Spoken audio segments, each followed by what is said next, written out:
Hello guys, welcome back to my channel. ఈరోజు మనం చిత్తూరులో గుణ మిలిటరీ హోటల్కి అయితే వచ్చాము. సో ఇక్కడ చాలా ఐటమ్స్ నాన్ వెజ్ దొరుకుతాయంట. సో మొత్తం డీటెయిల్స్ అన్ని అన్నమాటలో తెలుసుకుందాము. ఏమేమి దొరుకుతాయి, ఎన్ని ఐటమ్స్ ఉంటాయి, వాటి పేర్లు, కస్టమర్స్ దగ్గర కూడా 2 రివ్యూస్ తీసుకుందాం. దీని ఎగ్జాక్ట్ అడ్రస్ వచ్చేసి మనకు కరెక్ట్గా రాఘవ థియేటర్ నుంచి కొంచెం ముందుకు వస్తేనే లెఫ్ట్ సైడ్ అయితే ఉంటుంది, near Naidu buildings main arch అనమాట. సో ఇదే ఆర్చ్ వచ్చేసి. లోపల పోయి ఏమేమి ఐటమ్స్ దొరుకుతాయి ఒకసారి తెలుసుకుందాము. వీడియో అయితే లాస్ట్ వరకు చూడండి గైస్. మనం లోపల ఎంటర్ కాగానే జనాలు అయితే సందేలేరు, చాలామంది అయితే ఉన్నారు. ఇక్కడ మ్యాక్సిమం టేస్ట్లో అఫోర్డబుల్ ప్రైజెస్లోనే వస్తాయి. మంచి నాన్ వెజ్ అనమాట. మా ఫ్రెండ్ సజెస్ట్ చేస్తే వచ్చాను. సో ఇంకా మొత్తం మనం ఓనర్ గారితో మాట్లాడి ఏమేమి దొరుకుతాయో మొత్తం తెలుసుకుందాం. మీకు వీడియో అయితే లాస్ట్ వరకు చూడండి గైస్. ఇప్పుడు వచ్చేసి మనం గుణ మిలిటరీ హోటల్ ఓనర్ గారితో అయితే మాట్లాడతాము. ఆయన మీ పేరునా? నా పేరు గుణశేఖర్ అండి. ఓకే, మన మెయిన్ మీరు చిత్తూరులో మిలిటరీ హోటల్ పెట్టాలని మీకు ఎట్లా అనిపించింది? నేను ఆర్మీ నుంచి రిటైర్డ్ అయ్యానండి. ఆర్మీ నుంచి రిటైర్డ్ అయిన తర్వాత ఒక 10 మందికి సేవ చేయాలనే ఉద్దేశంతో మన బిజినెస్ ఎదుటి వాళ్ళ దగ్గర పోయి జాబ్ చేయడం కన్నా సొంతంగా బిజినెస్ చేసుకుందామన్న ఆలోచన వచ్చింది. ఆలోచనతో తక్కువ ధరలకే ప్రజలకు భోజనం అందించాలన్న ఆశయంతో హోటల్ స్టార్ట్ చేశాను. ఓకే, సో ఇప్పుడు మన దగ్గర ఫేమస్ అంటే బాగా కొంచెం మూవింగ్ ఐటమ్స్ అంటే ఏమేమి ఉన్నాయా? మన దగ్గర ఎక్కువ మూవింగ్ అయ్యేదండి chicken biryani, boti and chicken liver. Okay, ఇవి ఎక్కువ పోతా ఉంటాయి. ఎస్ అండి. సో మిగతా కూడా పోతా ఉంటాయి, కానీ ఇవి కొంచెం ఎక్కువ పోతా ఉంటాయి. ఇవి కొంచెం మిగతా అన్ని రన్నింగ్ లో బాగుంటాయి, ఇవి కొంచెం ఎక్కువ పోతాయి. ముద్ద, రాగి ముద్ద అండ్ చేపల పులుసు ఎక్కువ పోతాయి ఫేమస్. ఓకే, రాగి సంగటి, చేపల పులుసు ఎక్కువ పోతాయి. ఓకే, మన మిలిటరీ హోటల్ కరెక్ట్ అడ్రస్ చెప్పాలంటే మనకు మిలిటరీ హోటల్ రాఘవ థియేటర్ పక్కన నాయుడు బిల్డింగ్ ఆర్చ్ అనేసి ఉంటుంది. ఆర్చ్ పక్కలో అనుకునే మన హోటల్ మీద ఈశ్వరి టైపింగ్ ఇన్స్టిట్యూట్ సెంటర్ ఉంది. ఓకే, టైమింగ్స్ మార్నింగ్ 7 o'clock నుంచి ఈవినింగ్ 9:30 వరకు ఉంటామండి. ఓకే, 7 కంటే నాన్ వెజ్ టిఫిన్స్ ఉంటాయా? అవును సార్. ఏమేమి ఉంటాయి? తెల్ల మార్నింగ్ పాయా ఉంటుంది, ఇడ్లీ, చపాతి, దోశ, సాంబార్, ఆ తర్వాత ఇడియప్పము. ఓకే, నాన్ వెజ్ టిఫిన్స్ తో పాటు ఇంకా నాన్ వెజ్ మీల్స్ దొరుకుతాయి. నైట్ కూడా సేమ్ ఉంటాయా? సేమ్ ఈవినింగ్ టిఫిన్స్ కూడా ఇదే ఉంటాయండి. ఓకే, ఒకసారి మన దగ్గర ఏమేమి ఐటమ్స్ దొరుకుతుందో ఒకసారి చూసేద్దాము. మన దగ్గర ఏమేమి ఐటమ్స్ దొరుకుతాయో ఒకసారి చూపియండి. మన దగ్గర ఇదిగోండి chicken liver, chicken kurma, mutton kurma, mutton blood and mutton boti, chicken roast,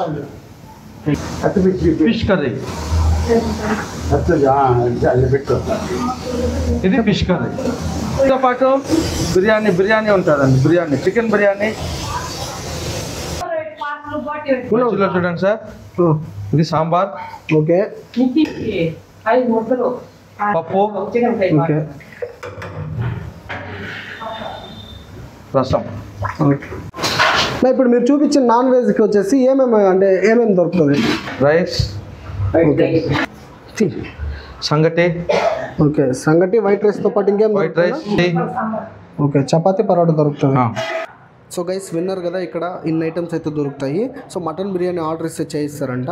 ఇప్పుడు ఎవరైనా ఇద్దరు కస్టమర్స్ దగ్గర రివ్యూ కూడా తీసుకుందాం. అన్నా హాయ్, నా మీ పేరునా? శ్రీనివాస్ అన్న. ఓకే, జెన్యున్గా మీకు ఇక్కడ ఈ మిలిటరీ హోటల్లో ఏ టేస్ట్ ఎట్లా అనిపించింది చెప్పండి, మీ అనుభవం. ఇక్కడ హోటల్లో టేస్ట్ చాలా బాగుంటుంది అన్న. మేము హైదరాబాద్ నుంచి వచ్చాం సర్వే చేయడానికి. ఫస్ట్ ఒకరోజు ట్రై చేసాం ఫుడ్ ఇక్కడ. ఓకే, పని మీద వచ్చి ఇక్కడ ట్రై చేస్తాం. ఇక్కడ ట్రై చేసాం. ఇక అప్పటి నుంచి ఇక్కడే తిన్నాం.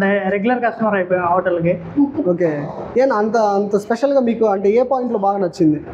అంటే ఫుడ్ టేస్ట్ బాగుంటుంది అన్న. ఫస్ట్ రిసీవ్ చేసుకోవడం కానీ అన్నీ బాగుంటాయి ఇక్కడ. ఓకే, రెగ్యులర్గా ఇక్కడే అన్న. సో ఎక్కువ అంటే ఇప్పుడు దాకా మీరు తిన్న వాటిలో ఎక్కువ ఐటమ్ అంటే ఏది తిన్నారన్నా? ఎక్కువ బిర్యానీ తిన్నామన్న. Chicken, mutton must try item ఇక్కడ. ఓకే, మీ ఫ్రెండ్స్తో కలిసి వస్తూ ఉంటారు? ఫ్రెండ్స్తో కూడా, ఫ్రెండ్స్, కొలీగ్స్. ఇక వీళ్ళే అన్న మా కొలీగ్స్ ముగ్గురు. ఓకేనా, థ్యాంక్ యూ అన్న. ఓకే, సో మీరు చూసుకున్నట్టయితే ఇక్కడ కాస్ట్లు అయితే ఉన్నాయి. టుడే ఆఫర్స్ అనమాట ఇవి. సో రోజుకి ఒక్కొక్క కాంబో అయితే పెడతా ఉంటారు. అన్న హాయ్నా? Hi sir. ఓకే, మీరు రెగ్యులర్ కస్టమర్ అని ఇక్కడ? అవునవును సార్. ఓకే, మీకు జెన్యున్గా మీకు టేస్ట్ ఎట్లా అనిపించిందో చెప్పండి. టేస్ట్ అయితే బాగుంది, ఏమి ఇబ్బంది లేదు. ఓకే, చాలా బాగుంది. అంటే స్పెసిఫిక్గా అంటే బయట చాలా హోటల్ ఉన్నాయి కదా, స్పెసిఫిక్గా అంటే మీకు ఇక్కడ నచ్చింది ఏది అని? నాకు నచ్చిందంటే అన్నీ బాగానే ఉంది. ఐటమ్స్ కానీ, రైస్ కానీ, బిర్యానీ కానీ. ఓకే, చికెన్ కానీ చికెన్ ఫ్రై అన్ని జినైనబుల్ రేటు, టేస్ట్ బాగుంది, ఏమి బాగుంది. ఓకే, రీజనబుల్ ప్రైస్, టేస్ట్ బాగున్నాయని చెప్పేసి మీరు రెగ్యులర్గా వస్తూ ఉంటారు. ఎక్సలెంట్. సో గైస్ విన్నారు కదా కస్టమర్ మాటల్లో అండ్ ఓనర్ మాటల్లో ఏమేమి దొరికితే మొత్తం తెలుసుకుందాం. ఫైనల్గా నేను టేస్ట్ అయితే చెప్పేస్తాను నా అభిప్రాయాన్ని. నేను ఒక ముద్ద అండ్ ఒక పీస్ తీసుకున్నాను, 60 రూపాయలు రెండింటి కాస్ట్ వచ్చేసి. అదే 2 ముద్దలు 2 పీసులు తీసుకుంటే 100 రూపాయలకే వస్తుంది. సో రాయలసీమ రాగి సంగటి విత్ చేపల పులుసు ఎంతమందికి ఇష్టమో ఒక కమెంట్ చేసేయండి. ఇంకా పులుసులో ముద్దని అద్దుకొని తింటంటే సో పుల్లంగా కారంగా సూపర్గా ఉండింది కర్రీ అయితే. ఇంకా ఫిష్ ముక్కతో కలిపి నంచుకొని తింటంటే ఎక్సలెంట్గా ఉంది. టేస్ట్ అయితే కొంచెం హోమ్లీగా అనిపించింది. సో మీరు ఈ కాంబినేషన్ ఎంతమందికి ఇష్టమో ఒక్కసారి కమెంట్ చేసేయండి. వీడియో ఇంతే గైస్. వీడియో నచ్చినట్టయితే పక్కా లైక్ చేయండి, షేర్ చేయండి, ఛానల్ అయితే సబ్స్క్రైబ్ చేసుకోండి. సో నేను లొకేషన్ డిస్క్రిప్షన్లో మెన్షన్ చేస్తాను.